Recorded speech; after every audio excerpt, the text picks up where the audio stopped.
and tell me, we're going to talk about when the Hurricane Katrina hit here. Okay. Okay. So we're going to go back to Yeah. Come from downtown? No, actually from Kenner. She works all the way in Kenner. Yeah. Yeah, it's a long little drive. I see. Yeah. So, Gary, Mm-hmm. we're going to talk about this year 2005. Okay. And just tell me your experience with the Hurricane Katrina. Okay, well, my experience with Katrina, I remember it was my mother, my sister, and myself. We were in this house, and we were watching television, and we looked at the news, and it said they had this hurricane named Katrina.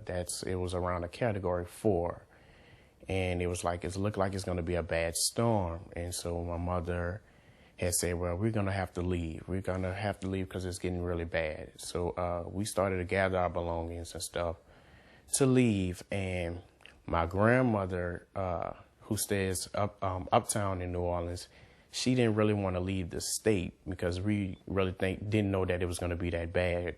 So we all decided to stay downtown at this hotel called the Barone Plaza.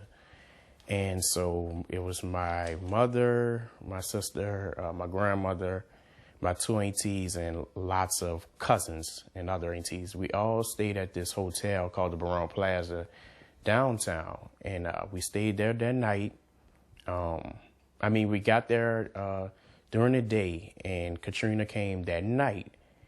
And all I remember is lots of noise and not too much of thunder and lightning, lots of winds, and you could hear the trees breaking and everything. It was really scary. But since I had all the family and stuff there, it wasn't really like that fearful for us because we was playing games in the hotel. We was fine. It didn't really scare us or nothing like that.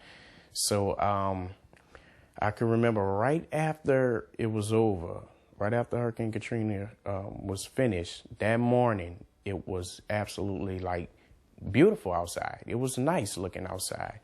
Sun was shining, the birds was chirping. You'd think it was a normal day, and you look outside, it's like nothing ever happened last night.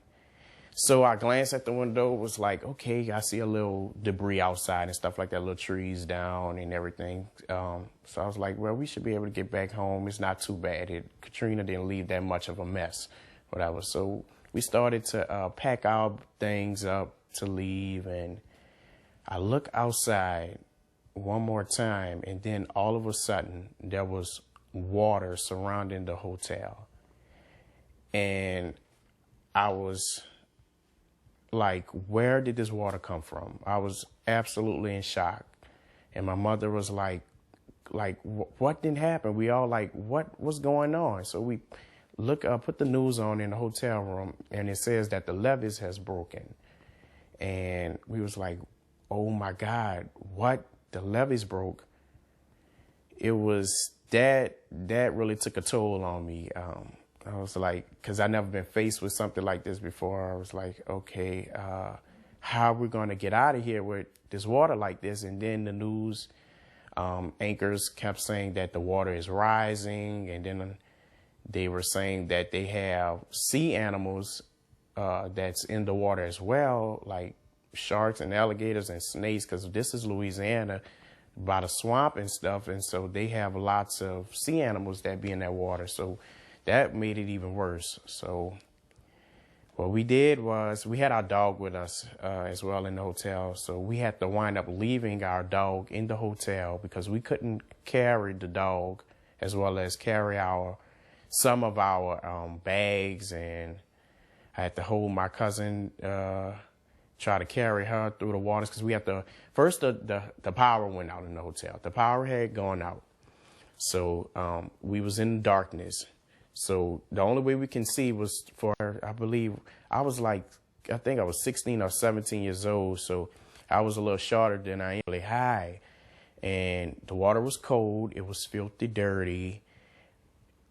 We stepped over dead bodies. They had dead bodies in the water. People was drowning in that water. So we didn't know what we were stepping on, but I could feel it. I felt it, what I was stepping on. So we walked from the hotel to the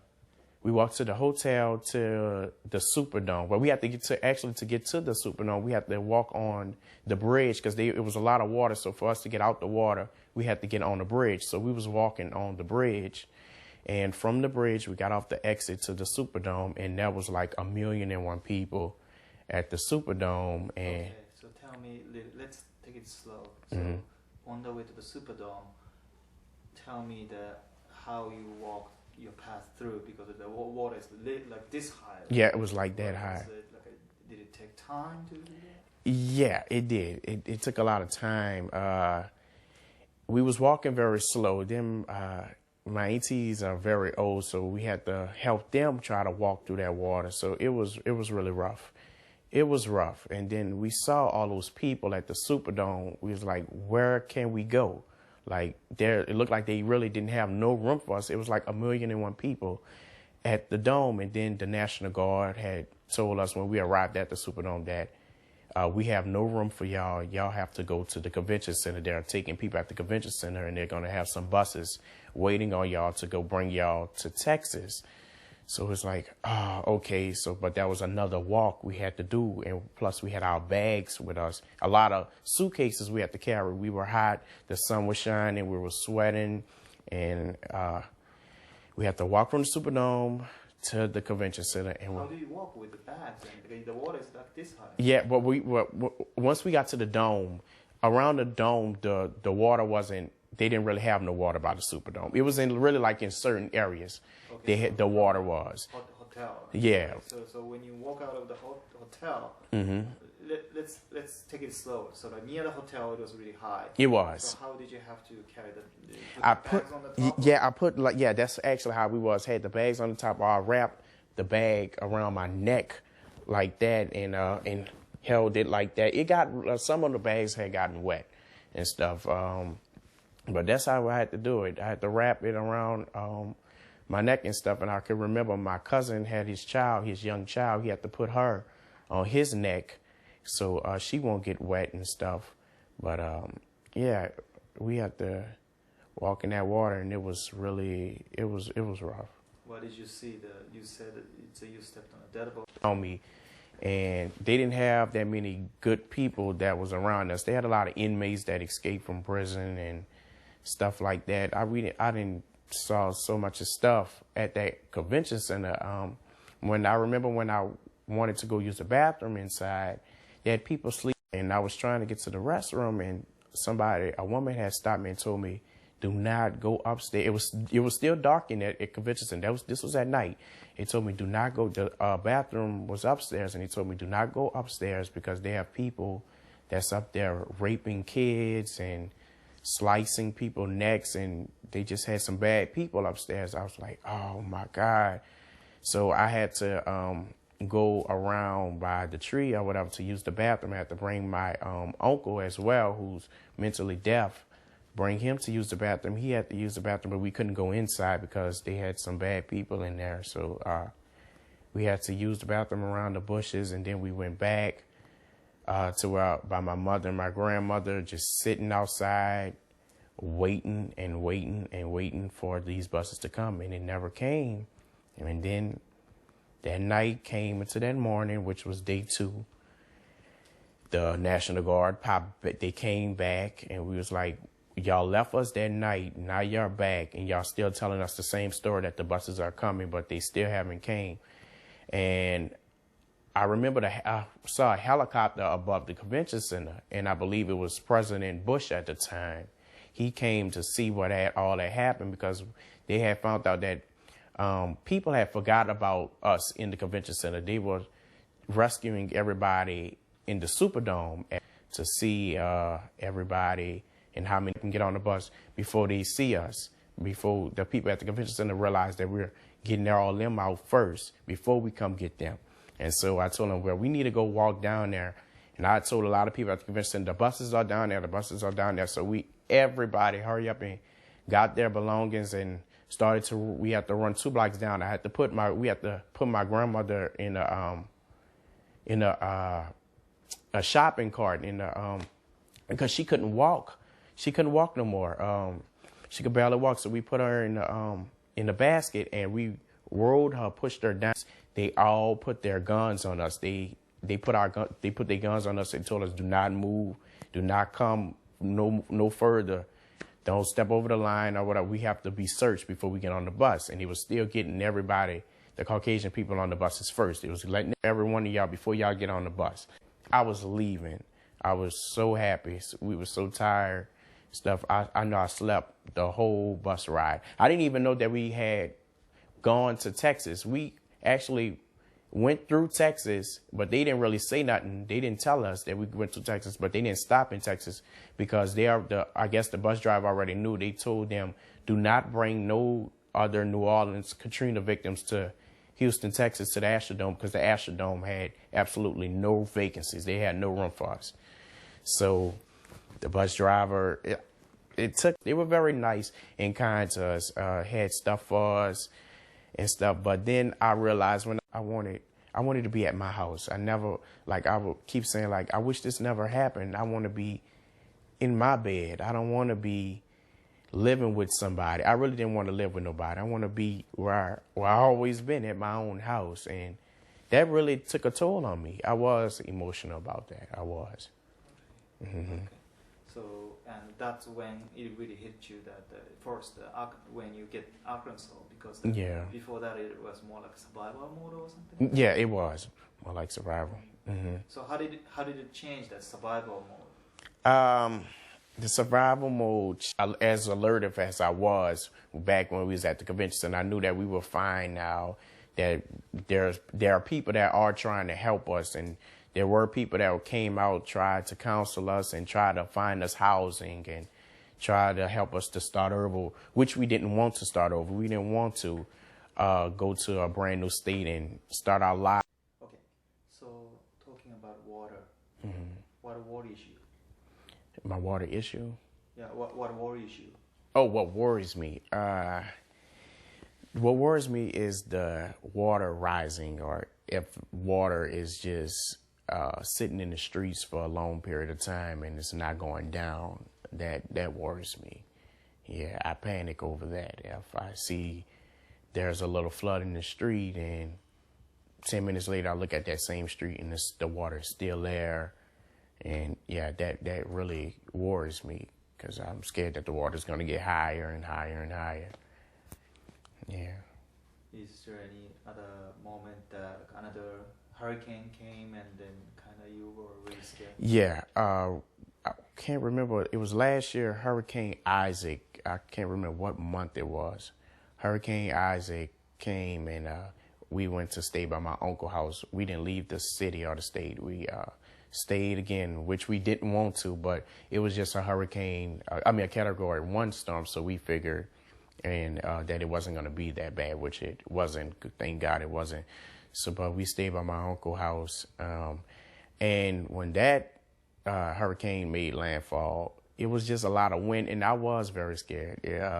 Because the wind was, the power of the wind, it was so strong. It was very, very strong. It was like you can hear the wind talking to you, how strong the wind was. It looked like I could see the wind. You can't really see wind, but it was so strong you can see it, like you can see it. And I was scared over that, but I was in the window. As always, I was in that window looking and watching everything. I had to watch the whole thing till it was over. And that storm actually it took 2 days for it to go. That storm was 2 days. King Isaac was 2 days going on. And it was a headache because after the storm was over, the power was out for a good week or 2 weeks. We were hot in the house. But as long as we didn't have to go nowhere else, we still could be in our house and anything, but we was just hot and our phones was going dead because no power, couldn't talk to nobody and everything. It was bad, but it was never getting as bad as Katrina, no. I see. Do you have any kind of flashback image in your head sometimes about the water? About the water? Yeah, when it rains, yeah, it brings the flashbacks. When it rains hard, it brings back the flashbacks about the flooding and how I had to walk in that water. Yeah. I see. So that day you remember it. Mm-hmm. Yeah, I remember it clear, nice and clear every time. When it's hard rain, yeah, it brings back those memories. I see. Mm-hmm. I see. Have you seen any psychiatrist or doctor about this your trauma? No, I have not. I haven't seen or really spoken to anyone about this. No. Yeah, I kind of like keep it to myself because I really thought I don't really have a big issue. I thought I don't really have a big problem with it. I know that my only problem was I just can't sleep during rain. That's a little issue, but it's minor. It's not as big, so I didn't really feel the need that I didn't need to speak to anybody about it and stuff. So no, I never spoke to anybody. I see. Mm-hmm. I see. Is there anything like that you want to you try to avoid, like watching the news on a hurricane or something like that? Do you have anything except this rain thing? Do I? I think, yeah, I do. Yeah, I absolutely do. Yeah, I'm talking about that. What do? Wait. Ask the question again. Like you. Do you have anything that triggers you the memory Mm-hmm. of the Hurricane Katrina besides the rain? Besides the rain, what else? If you don't have, that's okay. That's totally fine. It's just I'm asking. Let me see. Do I have anything besides the rain? I don't know. I thought I did, but no. I think it really is just the rain. It's just the rain. Okay. Yeah, it's just the rain. Mm-hmm. So rain was a really tough one. Yeah. It rains all the time. Today it's raining. Yeah, today it's raining, but it's a light rain. Like drizzle and stuff like that when it's misting. It's nothing. That don't take effect on me. If I'm hearing that rain come down and it's coming down for hours and hours, yeah, it gets me panic. I'm up. I'm looking at the window. I'm watching it at all times. I see. Mm-hmm. When it goes on and on. Yeah. I see. Yeah. You know, you were telling me the other day about when the wait time at the convention center. You saw the dead body and stuff. Yeah. Oh, yeah. I will glance to my left, and I'll see an elderly person just sleep, and I'll think she's actually just sleeping, but a person will be like, no, she passed away. She's just dead. I'll be like, I mean, that really freaked me out. I was really scared about that. I was like, that could be us. I mean, I could fall asleep and don't wake back up because we're so hungry and stuff. That was really scary. That was scary to see, but I did see it. And you saw many people left like that. Mm-hmm. Yeah, they had a lot. When we left on the fourth day, a lot of people were waking up, some of their family members and stuff that wouldn't wake up, that were just sitting in the chair dead. People that was laying down sleeping, they were dead. A lot of people were left behind because they passed away. They couldn't, the wait, 4 days without barely food or water, and not enough food and water. And a lot of people a lot of elderly people were really at the convention center. They really had a lot of elderly people, and they didn't have their medication and their insulin and stuff like that, stuff that they need to survive, and they didn't have it. So it took effect on them, and they left. Yeah. How was it, the mood like there at the convention center? The mood. Just to describe what you remember. Anger. A lot of people was angry. It was everybody emotions was up, and they were scared and they were angry. They were angry that nobody wanted to help us. They were angry that they made the decision to stay behind and didn't leave. So everybody was angry and scared. It was anger and scared. That's what the main people were. We were scared and we were angry. Yeah. How about you? I was just scared. I was just scared. I wasn't really that angry. I was just scared. I see. What would you thought? What was your thought like? Like thinking back from now, like just to imagine what was your thought like back then? You wanted to just survive, or survive? That was my main focus. How will I survive with little food and water, and how would I help my family survive with little food or water? How will we survive? That's how I was thinking. I was like, it was like I kept trying to place myself in and put my shoes in like of a wolf or something. How do these wolves survive in a forest or something? How do they hunt for food to survive? I was trying to find a way. How can we survive without with just crackers and water? There's got to be a way. We have to make it.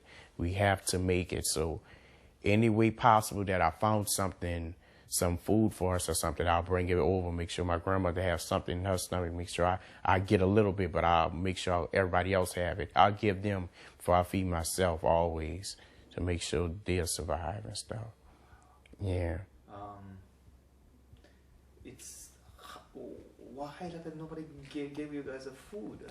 I don't know. It was like they brought food, but it wasn't enough. It was like 1 million and something people at the convention center, and the food that they brought, it was a lot of food. It was their National Guard food. I believe it's called MRIs or whatever, that you pour the water in and the food automatically it heats up and stuff like that.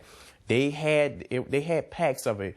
They were dropping it down from the helicopters. They had helicopters. It was just dropping the loads and they're falling the street. But everybody, once the food dropped, thousands of people run to that food. It'll be gone before I get there. I mean, the little food that they brought, everybody will take it before we could get it. So they didn't have enough. They didn't have enough to feed all them people that was at the convention center. So they did. I'm not going to say they didn't bring food. They did bring food, but it absolutely was not enough for everybody. And then they should have had those buses there on time. The buses should have been there. That day one, the buses should have been there. All this should have been prepared and planned. I know they didn't never think that something like this was going to happen. I understand that. But they should have never told us that the buses were coming and all that, lead us on like this, that the bus is going to come. Y'all stay here and wait here. Y'all safe here, stay here, and y'all be in Texas later on tonight or what. They should have never told us that. When did you feel neglected most? Abandoned. At the convention center, I felt neglected. Yeah. I felt like nobody cared about us. Yeah, I felt like nobody wanted to save us. Like, it was like, if you didn't leave, it was your fault that you didn't leave. So forget about them. They should have left. That's their consequences for not leaving. Now they have to rot in New Orleans and try to survive on their own. So I really felt neglected like that, like nobody wanted to help us. I mean, I was thinking about, I was like, I know they have a lot of little celebrities that we have a lot of little celebrities that stay down here. Sometimes I was like, I know some of them can help out, if it was like get a limo or something like to help get some of these people out of here or something like that. It looked like nobody cared about us. I was like, well, if it was any other state or anything, they'll make sure that their state they're going to get all these citizens out. And for us, it's like nobody cared about us down here. And I really felt neglected about that. I see. Mm-hmm. Talking about your trauma, mm-hmm. How's it going now?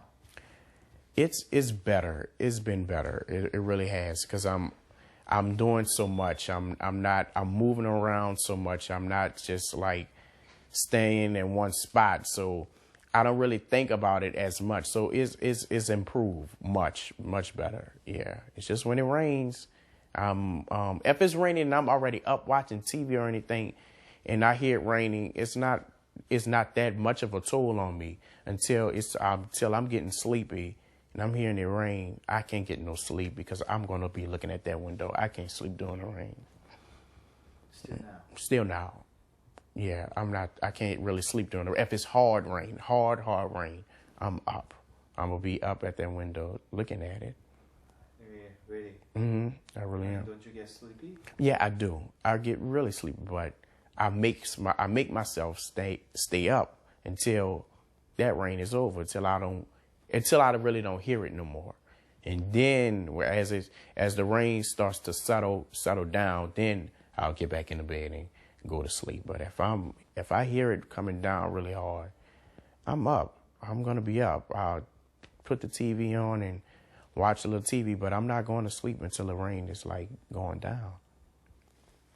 I mean, that's like you can go sleep, or you kind of. I can, but the fear just makes me want to get up. I can try to make myself go to sleep during the rain, but I know I'm not going to be able to get to sleep. I'm going to close my eyes, but I'm not going to go into to actually sleep because I'm going to still be up hearing that rain. If I hear it, I got to get up. Just hearing it. So I can make myself try to go to sleep, but it's not going to work. Really? Mm-hmm. Wow. Okay. Have anyone of your family or your friends suggested seeing a psychiatrist about it? Well, no, they haven't, because a lot of people don't really know that I don't sleep during the rain, because when there's rain in their sleep, they don't know that I'm up. So they don't really know too much about that can't sleep during the rain. They don't know about it so much, so they never tell me about maybe you need to go talk to a counselor or see somebody about that you can't sleep during the rain because of your fear of the flood waters after Katrina. Nobody never suggested that because not too many people know. Nobody really knows about that. Mm-hmm. You don't want to tell your family? I can tell them. I didn't think it's a big deal. That's why I didn't say anything to nobody, because I didn't think it was really a big deal. Yeah. But you can't sleep. That's Yeah, I know. I can't sleep, yeah, until it's over. Yeah. Okay, that's good. Thank you so much. Okay. Today, I think it's good. It's good for now. Okay. Yeah, so it's just a continuation of the interview. I forgot to ask one question. When did you come back here? I came back here, it was in 2007, yeah, because I stayed in Orlando 2005, and for a semester, and then I went to Houston, where my grandmother was, where they got an apartment at and stuff in Houston. I stayed there the rest of the school semester, 2006, and we came back here no, it was 2006 when we came back here. 2006 we came back here. And we were staying in Kenner. We had an apartment, and because we couldn't stay here, because when we got here, it was flooded. I mean, well, they had mold like all the way up to the ceiling. Really, they had 6 feet of water that came here, and all our stuff was on the floor, messed up, and we really couldn't save anything. We barely saved pictures. That's what we had was pictures. Some pictures we saved, but a lot of them got damaged. A lot of my memories with my videos I had with my father that really touched me, because my father's deceased. He passed away when I was 12 from a brain aneurysm when we was on our way on a family vacation. He passed away then, and we used to do these family concerts together. And it was a lot of videos that I had of that Hurricane Katrina messed up, and I don't have it anymore. So my memories of those videos and stuff, that's gone. So that really made me mad that all my memories are gone from that and stuff. But everything in the house was completely like messed up. Everything was damaged. Everything was damaged. Yeah. Do you miss your dad? A lot. And actually, while you're speaking, today is actually his birthday, and I went to the grave site to visit him. Like I say, yeah, today is his birthday and stuff, and that really hurt. It brings back memory. I don't really think of him that much because every time I'm thinking about him, it really shuts me down sometimes. So today is like a really hard day for me because I was thinking about him all day today. I can just could picture him walking in his house and stuff around and stuff like that. But yeah, but he missed this Hurricane Katrina stuff. I know this would have really like scared him.